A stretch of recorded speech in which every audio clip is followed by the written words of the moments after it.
We're going to have Chris from the 1958. Please give him a big, warm welcome.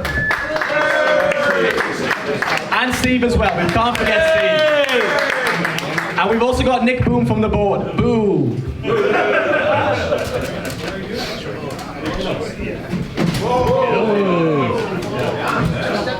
You fellow!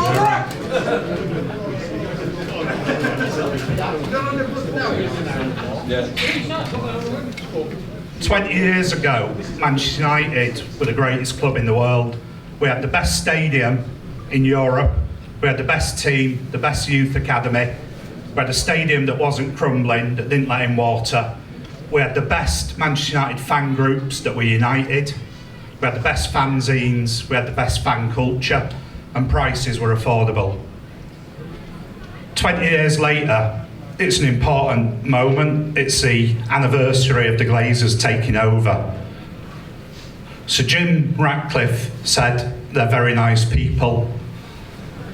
Will you put your hand up if you think the Glazers are nice people? I think we can all agree on that, can't we? $1 billion in debt still. The amount it's cost the club in interest payments and dividends. And the Glazers have made £2 billion with the share sales. That United, according to Ratcliffe, might go bust at Christmas.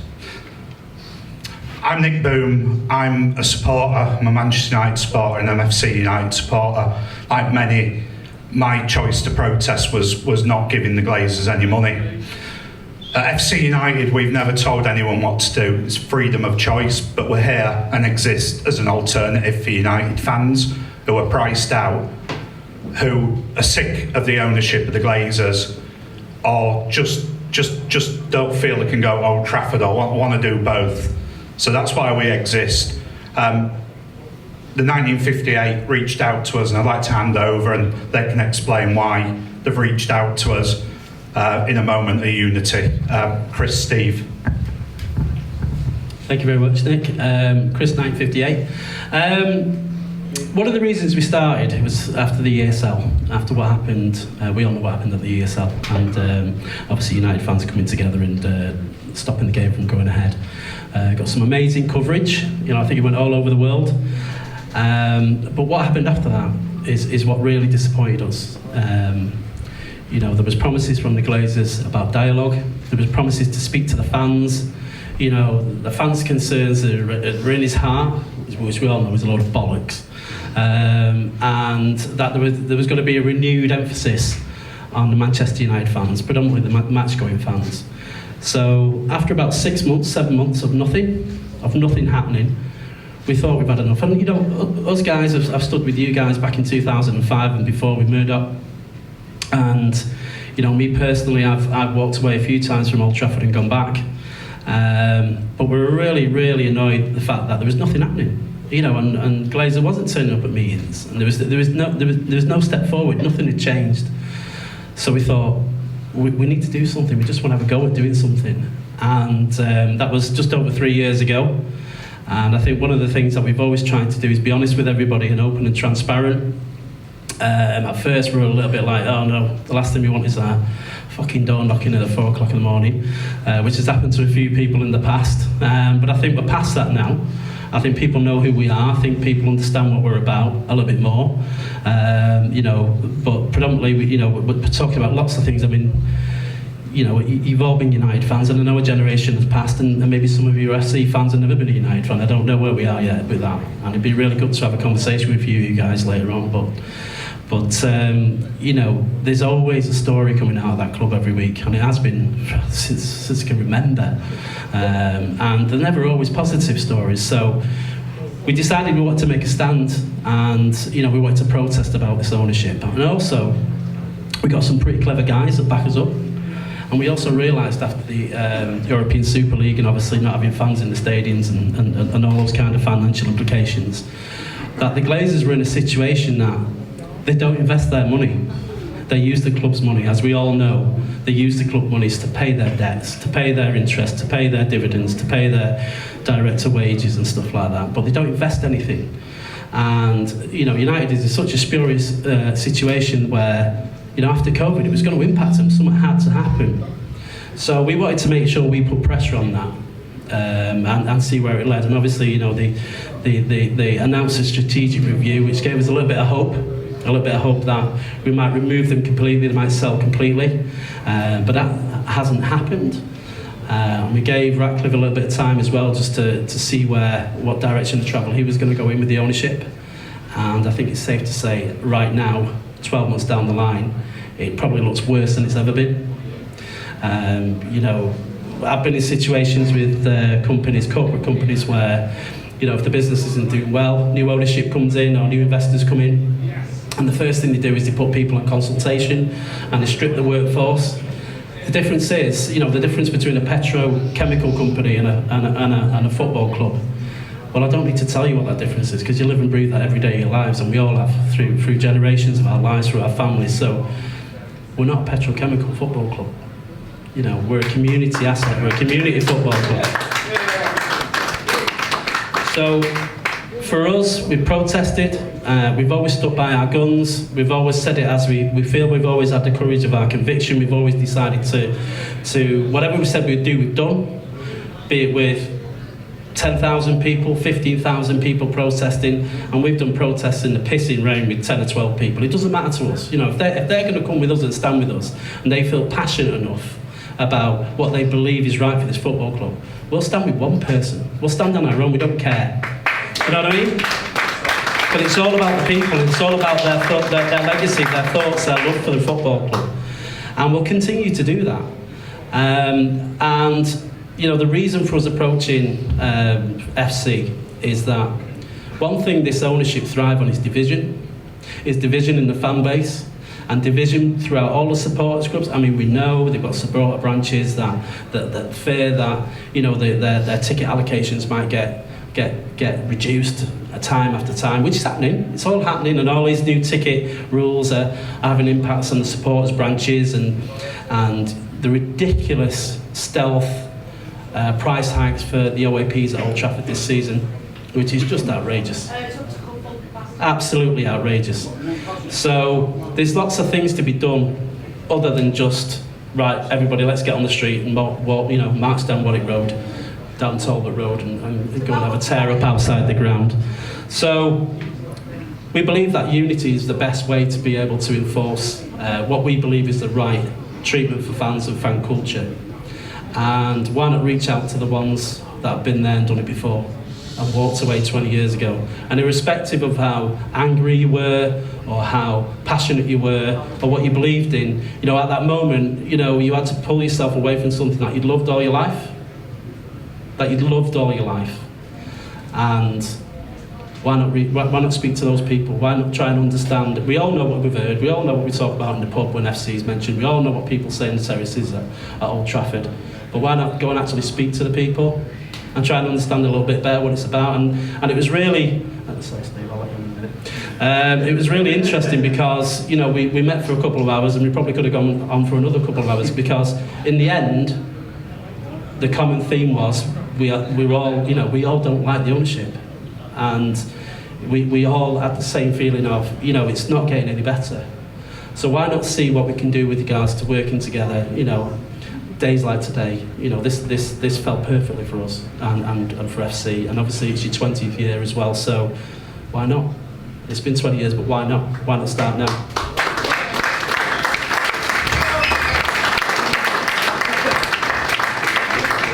Anyway, I'll pass on to Steve not to say anything now. I think I'm pretty I don't know if anybody wants to fire a few questions forward. I'm just mindful of time, and Chris does like to.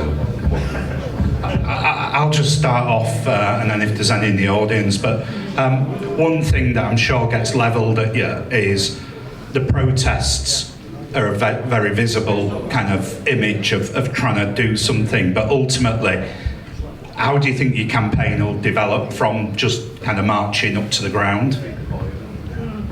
I think there's always different approaches, and I think that's one good thing with reaching out to you guys is, two heads are better than one. And we've done various online campaigns targeting sponsors, stuff like that. There's always there's always naysayers, there's always the negative, but we will die fighting for what's right. And you know, there's no amount of negativity will ever stop us doing what we do. And you know, we know factually, I was fortunate or unfortunate enough to be sat in the pub with Richard Arnold, where he physically told us that protests damage investment. So, you know, whether it's 30 of us outside the megastore or 15,000 or whatever marching, everything damages the club's image. And, you know, I don't think people can understand the importance of that, you know, we just keep going and we won't stop. And Steve, Chris, in terms of you trying to form this coalition, aren't you, to stand behind a number of things? You know, number one, the Glazers have got to go. Anyone looking forward to 20 more years of the Glazer ownership? I can't see any of the millions of United fans wanting that. But I think more importantly, you're standing for a lot of other things. And when we got round the table, we had a lot in common. At FC United, we what the 1958 group are trying to achieve. So very much they're going to be campaigning around that responsible ownership, being good custodians of a football club. And we think we role model that at FC United. That's what we try and aspire to be. Number two, the fighting for affordable prices, which means that people can get into games and they're not priced out. And number three, they're very much fighting to protect fan culture, which is what we're absolutely passionate about at FC United. You know, one of the challenges when we were putting this protest together was getting the start time at 1 o'clock to run the programme of events. Because even going back 20 years, we used to all be in the pub, didn't we? We drank in the pub and then we rocked up to the ground at 2:45, didn't we? 2:55, yeah. Whereas here you can probably see with all the imagery we've got here of Manchester United and FC United, we try and create spaces where supporters can come in and have a pint, and you can get a pint for £4.20 here. You know, we're trying to price it where people can come and support their club, and all the monies don't go out to America in dividends. They come back into the club to try and keep it affordable for people. So these guys are fighting for similar things, and they're at a different point, and they've got a real challenge because United's fan base has never been more divided. So these guys are leading with a chin. They're stepping out there, and we don't agree with everything they've done or some of the decisions, because we never will we? You know, but actually what they're fighting for is a worthy cause, and I think it's something that we can get behind. And the fact that they've probably made the most difficult decision of all to reach out to FC United first, that's a pretty courageous decision, and I think they deserve credit.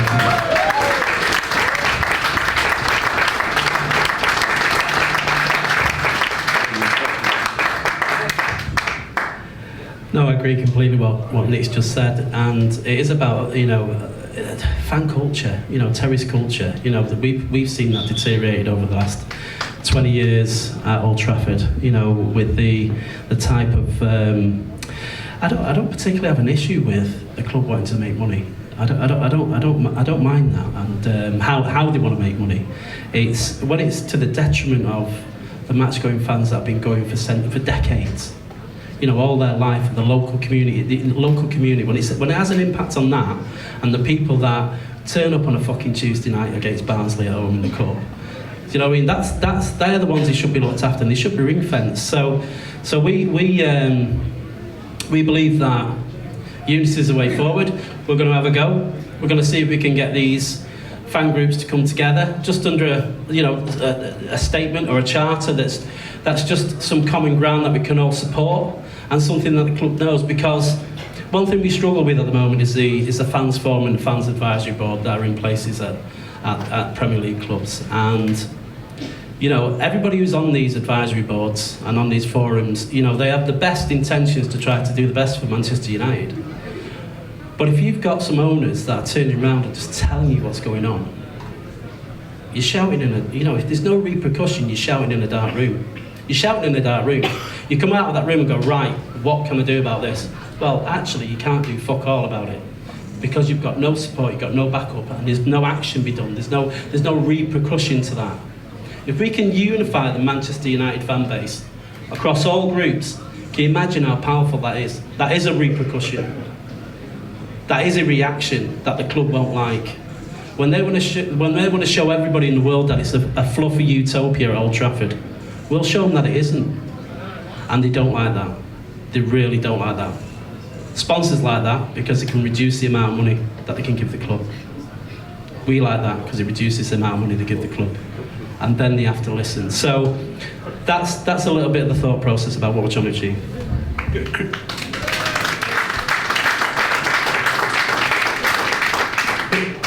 Is it fair to say there's a tendency that fans believe that they're powerless? There's a lot of apathy around football, that we can't change anything. We're proof at FC United that you can change things. You know, you guys, what you're trying to do, you can change things. You might not win the war, but you'll take some territory, you'll win some battles, but you've got to bring people together. So the steps you're taking, we're fully behind at FC United, standing behind those key things about protecting fan culture, affordable prices, and good responsible ownership, good custodians for a football club. And just on that, at FC United, I'm a fan, but I've been elected onto the board. Every decision I make, and I have to make some really difficult decisions, I look at it through the lens of how will that impact our supporters. Do you think Malcolm Glazer and Jim Ratcliffe are making decisions based on what's right for supporters and how it'll impact them? If Malcolm's making some fucking decisions.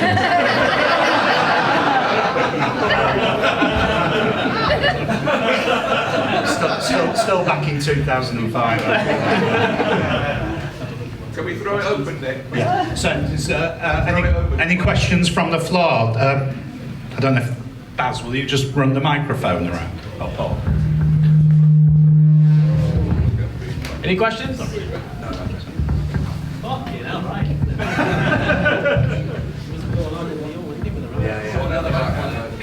Will the 1958 be back when United have a home game? What was that, sorry? Will the 1958 be back here when United have a home game? Back where? Here? If United are at home? What, the same day? The same day? Are you asking if we'll be at Old Trafford when FC have their next game? When United are big United at home, would you still come in and protest here? If United are playing at home, will we still come here? Would you? No, we'll be protesting at Old Trafford. Today's a one. Sorry? So is today a one-off? Is today a one-off? Today is to celebrate United Day for solidarity between fans.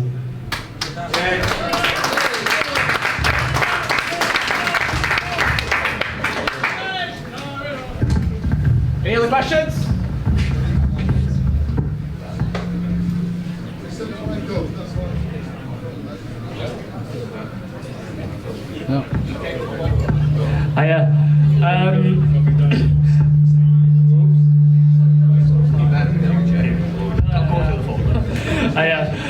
I went on the protest the other week before the Arsenal game. I'm usually here.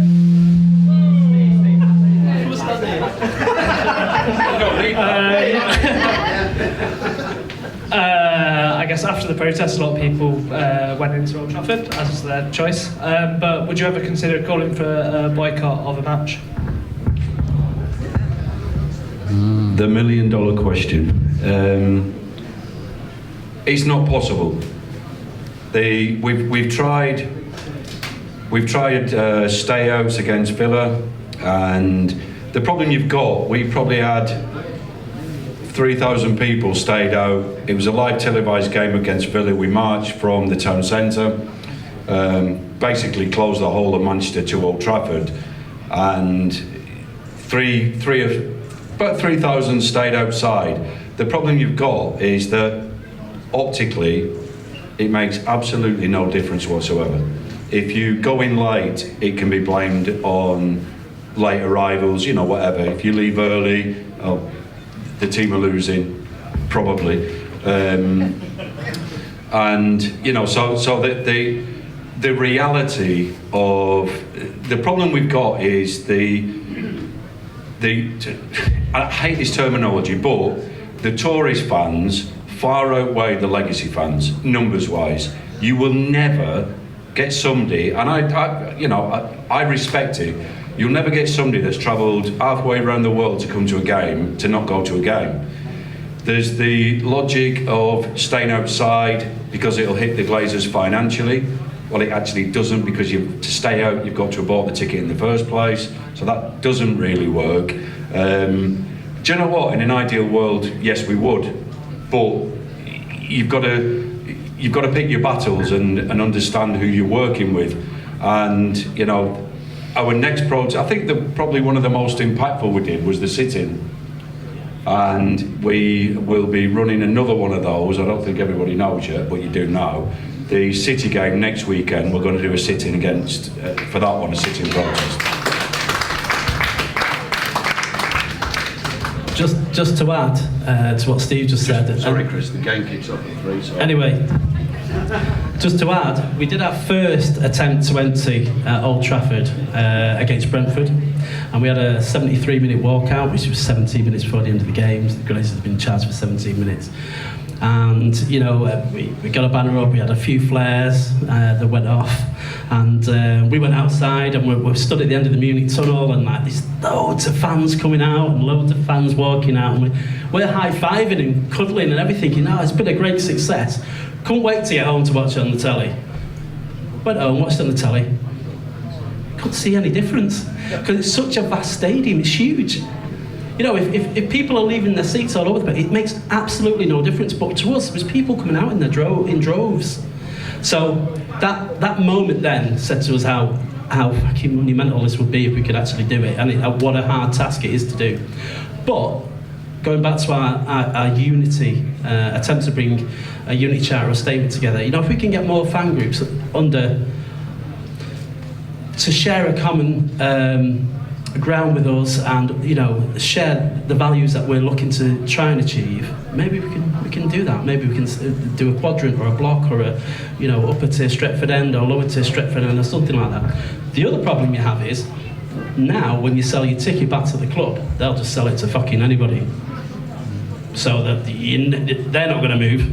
They pay 300 quid for a ticket to have a burger and a beer, they ain't going to move. So there's challenges, but we still try to work on it.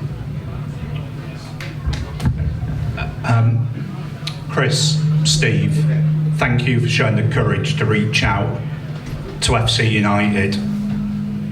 We know that you come in for some criticism from some people back at United for doing that. I can only say they've been incredibly supportive about FC United. They've tried to encourage everyone coming today to come and embrace the day, embrace FC United.